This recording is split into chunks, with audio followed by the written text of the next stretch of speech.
This is your Pangga. Ayan, for today's video guys, andito tayo sa may Barangay Caloocan. So mamasyal tayo dito sa kanilang ano, masyal tayo dito sa Biwo kasi na-miss ko yung mag-alaka dito kasi busy na tayo sa work. So dito gumala-gala, no? So dito lang. Tingnan nyo, makikita nyo yung palib. Ay po, sorry po. Yan, so ay, wag nyo na yung ano, yung mga ano.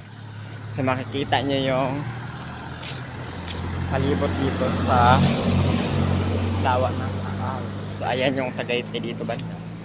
So mapaitaas. So ayan yung highway. So yan yung guys, yung biwok dito na pinagmamalaki. Kitang-kita yung Volcan Taal. So kaya tayo dito ngayon mag-ikot-ikot kasi para mag-relax muna tayo. So tingnan nyo yan. Tingnan nyo yung lawa ng Taal dito sa palibot. Ayan yung mga resort siya. And then magugustuhan nyo din dito kasi ma-relax din kayo. So diba, kasi ang ganda na pagmasdan yung paligid kasi since maulan na. At ayan, kulay green na ulit yung ano, yung mga damo dito. O, diba? Maganda na ulit yung paligid. Kung makikita nyo dyan sa highways, kita nyo naman yan kung gaano dito kaganda paglalo pag ano. So mas maganda kasi dito ngayon yung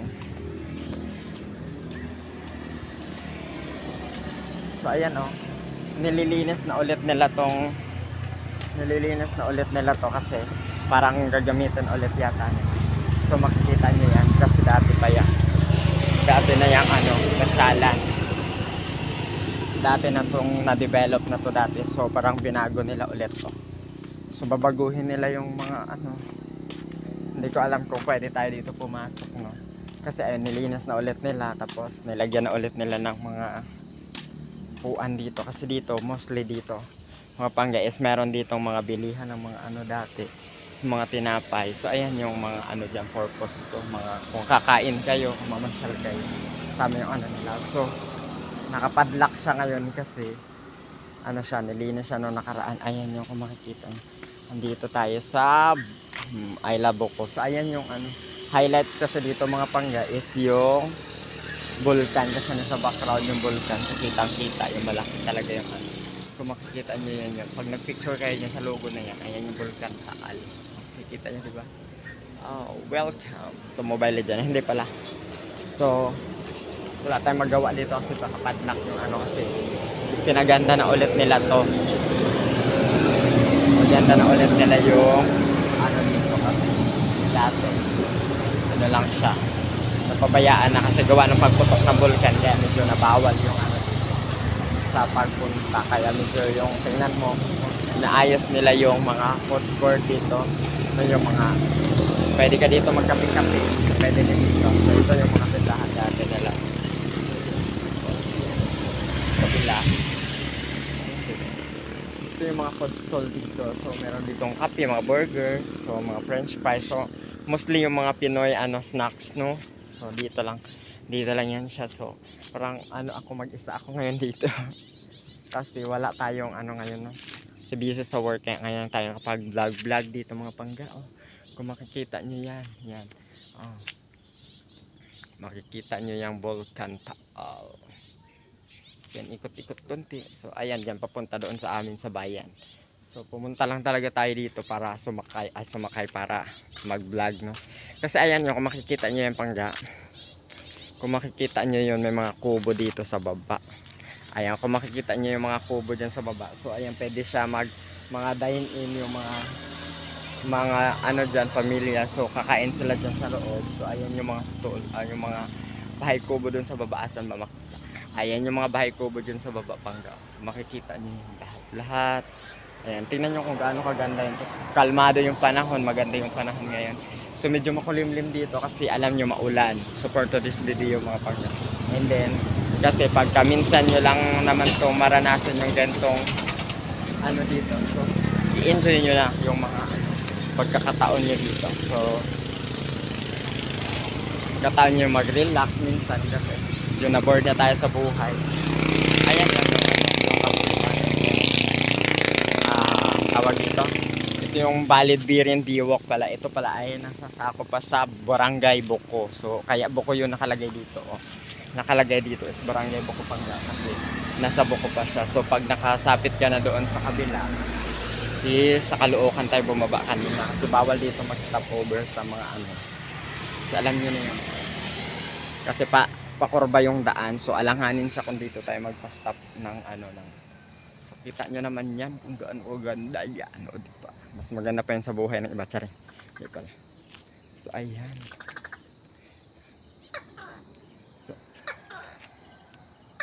So meron din sila ditong mga anong pangga. So tingnan nyo naman kung makikita nyo yun. So nakapadlock siya kasi inaayos na to. Tapos i-develop ulit nila yung ano dito. So may mini grotto din sila dito, 'di ba? Yung parang ano, sino ba 'yon? Si Saint Mary tsaka si Jesus Nazareno. Oo, yan yung nasa mini grotto dito.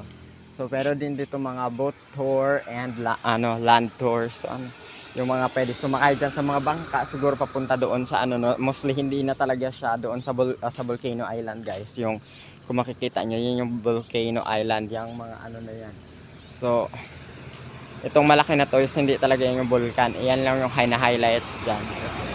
Yan lang talaga yung pinaka trademark dito sa Bulkan Taal. Pero itong palibot na to, yan talaga yung pinaka vulkan na ngayon, yung Volcano Island. So ayan dyan yung mga pumutok, ayan yung mga nag-aano ngayon, nag-a-active for today. So hindi na na talagang hindi na nire-required na pumunta yung mga ano doon, pumunta yung mga tao tumira doon kasi nga delikado na siya kasi puro bulkan na talaga yung ano, puro ayan siya.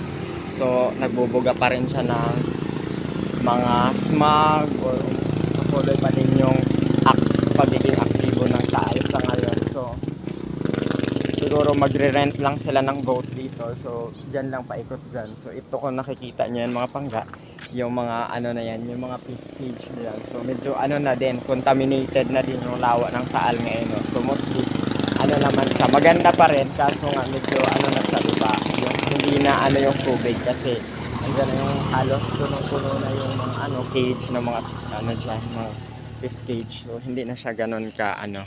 Pero kung gusto niyo mag-relax dito is pwede kayo dito mga pangga mag ano dito sa Biwo kasi ano kasama yung mga jowa, mga pamilya, mga kahit mag-isa lang kayo, so may enjoy niyo yung lugar kasi malinis na siya ngayon. So nilinis na siya, ano na siya talaga. Naayos na yung mga halaman kasi nung nakaraan nung pumasok kami sa trabaho nadaanan namin dito, so open to. So hindi tayo na kasi may pasok tayo kaya hindi tayo dito nakapag-vlog nung open pa to siya. So siguro sa mga susunod na araw magbubukas na siya. So open ano na siya, no? Kasi mostly mga weekend siya binibisita dito Pangga. Kasi gusto lang mag ano dito, magkumain or mag ano enjoy tingnan yung mga ano diyan sa baba. So ayan yun. Yan yung purpose ng ano kung bakit nila binuhay ulit ito kasi dati pa kasi ano na to.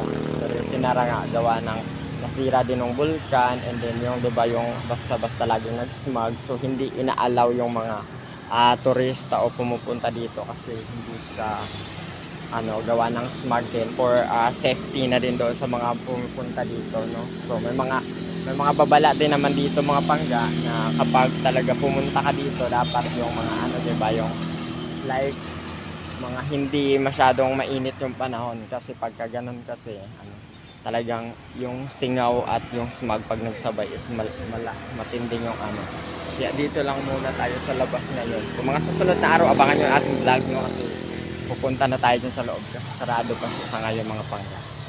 So sa ngayon enjoyin nyo muna yung mga magagandang tanawin. So ayan, dito naman na side, so pabundok naman na yan mga pangga. Pabundok na yun, pupunta doon sa Tagaytay, yan sa palibot doon. So ayan makikita nyo yan, oh. Ayan, so ayan may mga bangka dito. Pero tingnan nyo yung lawak, kitang-kita naman yung lawak. So ano natin dyan. So ayan yung magiging ano dyan, oh, tingnan nyo. So talaga namang ano din siya, no. Kaya nililinis na din siya kasi delikado ba yung sa mga pupunta, yung mga baka, may mga ano, siguro may mga bata talaga dito nakasama, hindi maiwasan yun. So talagang bantay talaga yun kasi ano na siya, malalim doon banda na bahagi mga pangga. Pagka lumusong dito baka kasi gumulong ang mga bata doon tapos malaglag doon sa tubig. Malalim na din kasi tong tubig dito pagka. So may mga ano naman siguro no, may mga bantay din naman yun. So tingnan mo doon sa daytime tawag dito. Masyado ng ano na siya, madilim. Kulimlim yung panahon. Ay.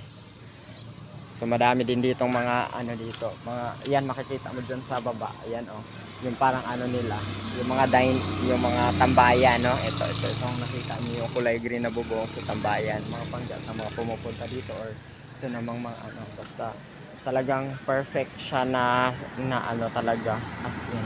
Lalo dito pagka maganda yung panahon pangga, yung mga paglubog ng araw dito is makikita yun. So maganda dito kung paglubog ng araw, yung mga ano, 'di ba, yung mahilig sa mga ganong mga momentum, no? Yung mga takip silim ano. So ano na siya ngayon, dati kasi masyado na tong masukal kasi napabayaan niya gawa na hindi na rin nila inaalaw yung puntahan dito. So ayan yun, makikita niyo lang yung ano natin dyan pangga. Nakakangalay mag video ha. So for today's video, maganda dyan. Kasi doon barangay Buko na doon banda, tapos dito naman na side Pabayan. And then kung gusto nyo lang naman ng relaxing place, so ito na yung perfect place para sa inyo mga pangga. Kasi kaya ako gusto pumunta dito. Nagbabagot na din ako sa bahay. Kasi lagi pa trabaho, bahay pa trabaho din. Ngayon, matagal ko nang gusto doon pumunta. Kaso ngayon lang tayo nagkaroon ng time na dalawang sunod na araw tayo. So ayan, tingnan yung mga bulaklak dyan o mga pangga. Mga santan din nila dito. Inayos nila dyan. And then pwede na masusulit nyo na yung inyong mga araw kapag makita nyo yung ganyang kagandang lugar, mga panahon. Kasi doon Palauran doon, lalo nang marami na yung mga fish cage doon mga pangga. So hindi na siya maganda yung lawa, tingnan no, medyo makalat na din yung lawa. Okay, hindi na siya ganun kaganda yung ano dito. Pero pag dito lang sa malapitan, talagang makita mo naman, lalo malinaw ang tubig, kalmado. So maganda talaga siya. For pictorial, mga pangga, hindi ba? Sana all. So ayan, so medyo tayo, sumaglit lang tayo dito kasi nakakalungkot na din kasi sa bahay. Nababagot na ako sa bahay. So maraming salamat po sa inyong lahat dyan sa walang sawang sumuporta, tumantabay dito sa ating mga video mga palangga. So please subscribe, like and share sa ating mga video. Mag-comment din po ang taga saan kayo mga palangga. Bye bye for now. See you in the next vlog.